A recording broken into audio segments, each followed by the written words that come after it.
just in case. And we are rock and rolling. Welcome to another episode of Business Business Bros. Bros. Told you it always comes Hey, I out think we were pretty weird close on on Zoom. that. That was pretty close. All right, ladies and It was gentlemen, pretty close. Gracias here, host of the Business Bros podcast, along with my co-host. The insurance bro, James Diaz, coming to you live from my own living room for once. It's kind of weird and different. But you know what? Doesn't matter because we have somebody way more important than that. Check this out, everybody. Today's guest is a content creation wizard from Twitch streaming to TikTok. Today's guest is multifaceted and skilled at building an audience in all forms of social media. Whether he's streaming games on Twitch or showing us how to do incredible things with makeup, check him out today. His hundreds of thousands of followers across TikTok, Twitch, Instagram, and YouTube speak for him and what he's able to do that so many of us are after. Please join us today and our very special guest, Kai. Hi. Boop, boop, boop. Is your homie? I am. Kai's your homie. Thanks for joining us today, Kai. We really appreciate you. Thanks for having me. All right, Kai. So I always start off every single interview the same type of thing. Tell us a little bit about yourself. How'd you get into this whole thing? And, we'll see where it goes from there. So, when I was younger, I've always wanted to do like YouTube and stuff. And I realized after a while it was probably never going to work out. So it wasn't my main focus. Like it wasn't like the career that I wanted to do. So, and then I went on TikTok and I just made videos for fun and just did absolute bullshit on there. And then I got a following. So it's kind of easier on TikTok than it is on like other social media platforms. So yeah, so that really helped me out. All right, let's I'm going to dig a little bit deeper because I'll tell you a little bit about our audience. I told you a little bit about that before the show, but we got a lot of people who are small business owners, right? But we when I say we, I mean people like my age. We grew up when it was like pre-internet. So we know what it's like to not have high-speed internet and not have social media. And we also know now what it's like to have it. You come from one of those generations where that is just the world you grew up in. My kids are going to be the same exact way. That's the world that they grew up in. So you've had to go through a lot of different things as far as like bullying stuff in school. You've had to deal with people talking trash on your social media feeds, probably getting comfortable in your own skin, and yet you're still posting. You're able to come on and like be yourself like you are today. What kind of stuff have you gone through and how has it helped shape who you are? Well, that's a good question. So I think the stuff before TikTok, it doesn't matter as much. I think after TikTok, I really that's when I started to change a lot more. Like if you can't tell, obviously I'm transgender, and that was in the span of me starting TikTok to me now, which I still use TikTok, obviously. Yeah, it's crazy. And like people used to call me like a trender, which is someone who fakes being trans for clout. Which is like, if you didn't know what clout is, it's like internet attention, fame, whatever. So yeah, they basically just attacked me for existing. So I had to go into hiding, and then I came back, and basically I'm like a whole new person. Like I kind of like basically just rebranded myself, and it took a lot to get where I am. I had more followers before on my other account, but I deleted it because I didn't want to be known as that person anymore, you know? And so now I'm slowly rebuilding and slowly getting more and more followers. It's taken a while, but I mean, I'm doing not bad for restarting completely, you know? So tell me about that previous profile. I want to help our audience understand, do a little bit of flexing here. Help our audience understand where you were at, where you decided to go all the way down to start over, and then where you're at today. So on my older account, I did much more like offensive humor content, and that's not really like, I can't really do that now or else like I'll get attacked. So that's, I think I'd rather have it this way, honestly, because my audience back then was like super toxic. But yeah, I reached to like 330K on there. And then I just got, like I said, like attacked for being a trender and just other stupid rumors. And I was like, this is not it for me. I made a new account, and I only made it so people like that actually cared about me and my content and wasn't like mean to me could go there and follow me, because it's a private account. So sorry. I just made it accessible through like Twitch. Mm-hmm. So if they wanted to know my new username, they could go to Twitch and it's like there. Because only like people who really like me go to my Twitch streams, and I think that's why I love Twitch the most, because people who really like me go there, and it's just a much more wholesome and like, I don't know, just a better community, you know. Yeah, on where Twitch, you're able, at least. yeah, at least that's where you're comfortable being you. What do you do on Twitch, by the way? I do a lot of just chatting, which is literally just chatting. And I just sit there and talk to the chat, and yeah, I play games too. I've played, I don't know if I want to name games, but I don't know if a lot of people know them. I've played Slime Rancher. I've played Dead by Daylight. I've played Minecraft. Great game. I play that a lot, yeah. And people just like stopping by and watching and talking. So it's amazing to me the fact that you grew an audience, shut it down, which means you started back at 0, and then have built an audience again. Can you share with me some of the numbers that you've had on the different social media platforms? yeah, on my old account, like I said, it was 330K, and now it's I keep forgetting. God. 244.9. I saw it on There you go. TikTok. There you go. And then YouTube, I have around 77K. And then Instagram, I have 59. Hold up. 59K. Oh, I'm almost at 60. That's cool. And then Twitter, I have like 11K. So let me ask you this. How much time, and I know it's going to be a big number, but how much time do you spend engaging with this audience, and what kind of engagement do you have with them? I try to be as engaged as possible. Like on, like you can live stream on TikTok too, and I try to read like every single thing. I don't really reply to them a lot because a lot of them are just stupid, but for the most part, like I read a lot. Like when I wake up in the morning, I go to TikTok and then I read my comments and I like them and I reply to them. And on Twitch, like we could have like full conversations on there, you know, because I'm like really engaging with my Twitch comments and stuff.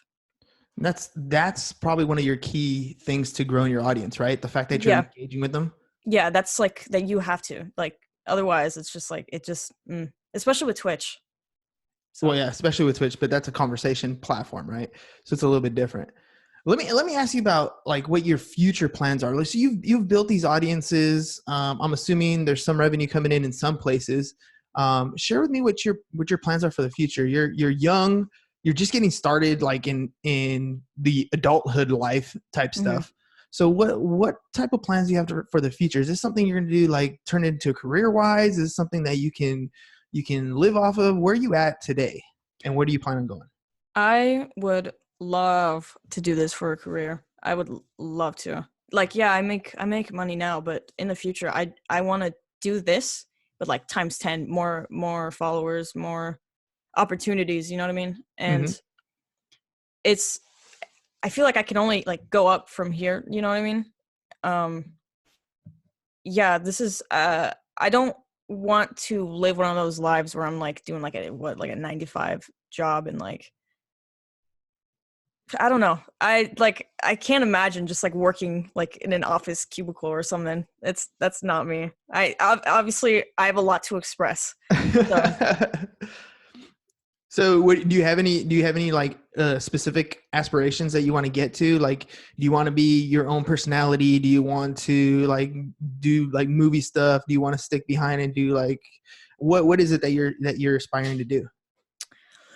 Um, well, I think for the main part, I want to become like a professional Twitch streamer. But if cool opportunities come up, I doubt a movie or something like that, but maybe just like, I don't know, like there's a lot of social media presences that like haven't like done movies, or they just do like interviews or like photo shoots and stuff. Like, I don't know if I would do a photo shoot, but you know, I'll just take whatever I like, you know what I mean, if they give it to me. Yeah. What kind of opportunities have been presented to you with the audiences that you've been creating? I mean, obviously you get invited to podcasts, but Yeah. what type of stuff, like what kind of doors opened up for you? Just 2 days ago, I went to the Famous Birthdays headquarters, um, and I did like a little interview Q&A with them. So that's pretty cool. That was like my first time doing something like that. It was sick. And I don't know if this is really an opportunity, but I got Sprite to follow me, and they sent me like a care package of a bunch of like Sprite stuff because I really like Sprite cranberry. So I mean, Nice. I guess It's a start. yeah, and like obviously they didn't sponsor me, but I've had like a lot of sponsorship offers through my like business Mhm. email, but I like it's just like smaller ones, so I just want to wait until like a good one comes up, you know what I mean? You're at least having the opportunity to be picky about which sponsorships you have. Yeah, my friend Caleb Finn, he has like 4 million on TikTok. He gives good advice. He told me that like I don't want to sell myself out, you know what I mean? You Mhm. gotta, especially like as a social media presence, not just like as like, I don't know, like a business. Like I'm my own individual person, so I don't want to sell myself basically. And he said to just choose the ones that really like don't settle for less, basically. So I think where you were coming at there was you're building your own individual brand, Yeah, right? You're building who you yeah, are. that's what social media. Yeah, basically. And so when you're picking your sponsors, it's got to be something that aligns with who Kai is. Yeah. Well, I mean, if the offer is good and it doesn't apply to you, it's still take it. It's money, you know. It's true. I can't knock that one. I can't knock that one. like Caleb, he just did like a something with Hungry Jack's. He lives in Australia, so basically Burger King. And obviously that's not him, but you know, money. So Money. Can't knock yeah, that. Yeah. You yeah, still got to pay the bills, still got to eat, right? yeah. Well, let me ask you, if you have any advice that you can give some of us baby boomers, some of us Gen Xers, what can we do to start to build an audience in our particular niches? What kind of advice would you give somebody who is like, okay, well, I have a Facebook, but that's all I got. I use it for invites. Like, what should I do to start building a following? You should definitely be unique and have your own like brand, like Caleb, he's like a dude with braces and a piercing. I'm a trans dude with weird clothes and like weird ass makeup, as you can see here. You just gotta have something that really like sticks with you. And yeah, you could change it up. People love when they see stuff like change it up, like if you wear different clothes. Obviously they can't do that because of businesses, but you know what I mean. And just keep, obviously this is terrible advice, but it's accurate. Just keep going and don't give up. Because I was at this since I was like 12-ish, maybe even before that. I always wanted to do this. And something good will happen along the lines, and it'll just really like it's gonna be rough, but it'll work out, I think. I had a couple questions. How long did it take you to start building your audience? I guess I'll start with that one, and then we'll talk about comments that you get. So, how long did it take you to start building that audience? I mean, when you first started off, you're like 12, getting ready, get going. Like, did it just like take off? You did one video, and boom, you're like insta famous, or did So it take some time? how it worked out was when I was 12, it was just like YouTube. TikTok didn't exist back then. And I would just make YouTube videos, fuck around and stuff like that. And I did that for a while, and then TikTok appeared, and I went on TikTok, and I got popular really fast. I blew up. And then from like October last year till I started TikTok October last year, and I just kept going, and I just went up and up and up and up. And I spread those people to my other social medias that already existed, obviously. So yeah, that's how I did that. So that's a nice strategy. So find the platform that works for you, that meets your personality type. Yeah. And use it to funnel over and to your audience and the audience that you want. And the audience that you want. So yeah, you had a good idea of what kind of audience you were looking for. Yeah, I mean, like no boomer is gonna watch me. They don't get my humor. You know what I mean? So they like it's a lot of teens. So yeah, it's like if like you're like a professional business with like stuff that applies to like adults, you don't want to go to TikTok. You know, it's like Facebook probably. Or do you? I got a TikTok, but it's got like 80 followers. Dude, it's there. It's fun.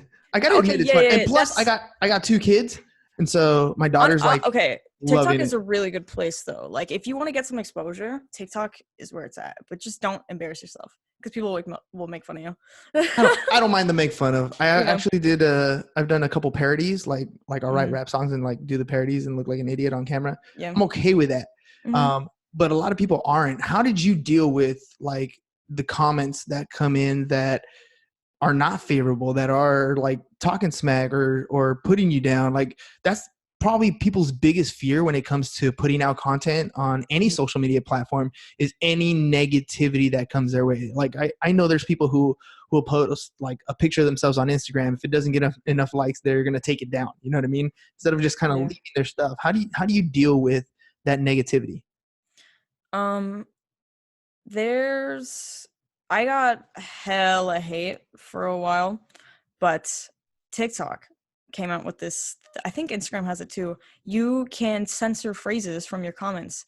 So like I took away trender. I took away all forms of my dead name, and I just took away everything that pretty much bothered me. And if it still showed up, I see it, I delete it. That's it. And it doesn't really affect me as much as it used to. I feel like the more you see it, the more you get used to it, and the more you're accepting of like this. Not everyone's gonna like me. Not everyone's gonna like what I'm doing, and that's fine. When I was younger, I was just like, oh my god, I want everyone to like me and all that shit, but that's not how it's gonna work in the real world. You know what I mean? So would you say it's a good thing that you were polarizing, that you were like definitive in who you wanted to be and kind of understood that concept of not everybody's going to like me? Yeah, you shouldn't change for other people, you know? And I've always stuck by that even since I was little. And I think doing like not conforming, just I think it's best to just be yourself no matter what. No matter what. Well, unless you do some stupid shit, in which case like don't but like for the most part, you know. Can I ask you, I'm gonna ask you a little bit of personal question here. Okay. On the transgender front, how was it for you growing up? I mean, as you know, I teach high school because you got referred to me by one of my students, right?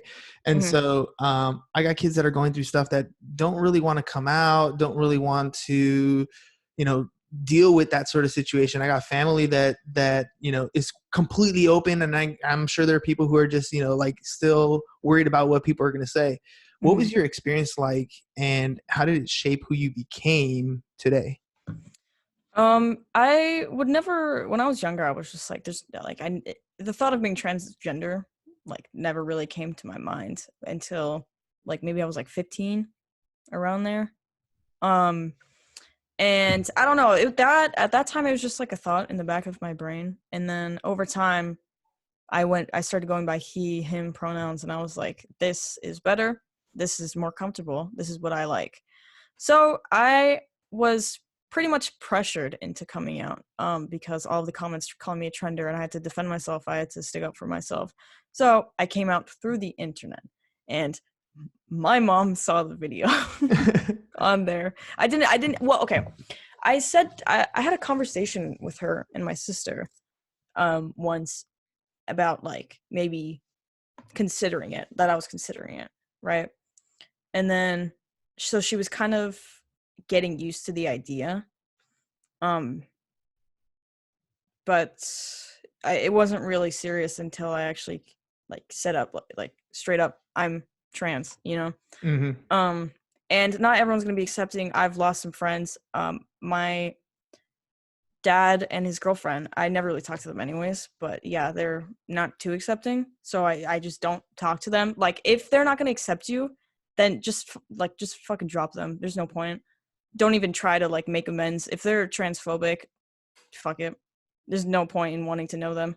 So would you say that your ability to like basically come out on the internet and share that vulnerability and show that hurt and that frustration, but then also the plus side, like, this is who I am, would you say that helped to building your following?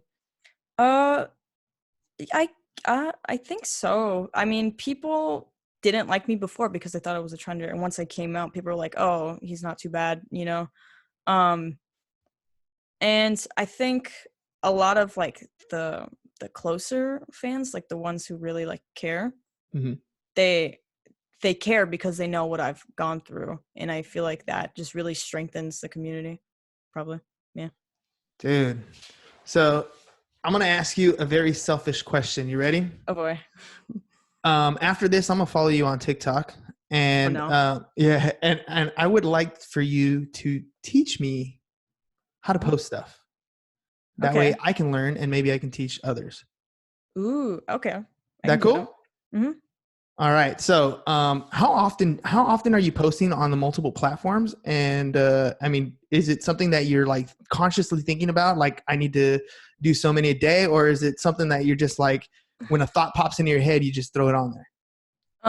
On Twitter, it's I feel like none of it's really like I'm obligated to. With Twitch, yes, I feel like I should do it every day, but that's because consistency and a schedule with Twitch is like super important. So I try to do it as much as plus it's my income, so I have no choice. And on TikTok, I do it every day pretty much. But again, it's not like a forced thing. It's just like if I want to do it, I'll do it. And obviously I'm not going to do one of those things where I don't post for a long time, then post. There's a couple days where I don't post, but that's because I'm like out doing something or I'm just too lazy to get ready. You know what I mean? Mm-hmm. And with Twitter, I just tweet whenever. Some people like plan their tweets, which is fucking weird. And on Instagram, I just post whenever. Like I take a selfie, you know? So it's Yeah. just On YouTube, I'm terrible. So don't even ask me about that. well, you got Twitch streams. You should be able to post those on YouTube, right? Yeah, Those are but pretty it's the popular. editing. Yeah, there's always that part. That's probably one of the biggest things people worry about when they post stuff is they feel like it's got to be edited. They feel like it's got to be like on point, like professionally done before they post anything. How much of your stuff is super edited and posted like preemptively, well thought out? None. No, I'm kidding. YouTube is kind of like I edit YouTube videos. Yeah. I don't just like take them and then post them. I put a little work into them. So yeah, other than that, TikToks take a while too if it's like a hard TikTok or like you have to set things up, you know. Yeah, I know. I see my daughter. Sometimes she'll post one and I'm like, what the heck? And like she's been editing like pictures of her and her friends or whatever for like days or weeks at a time to like compose something. No, it does not. It takes like well, with YouTube videos, it might take like a day or two. Oh no, these will sit in her draft. So she's posting stuff every day on her TikTok, but she'll have some that it's like Monday, Tuesday, Wednesday, Thursday. Oh, well, yeah, stuff. I don't do those, but you can definitely, yeah. Some of them I've seen some where just like it takes like 2 months, but it's just like videos of just like you every day. So Montage. those, like every day. Yeah.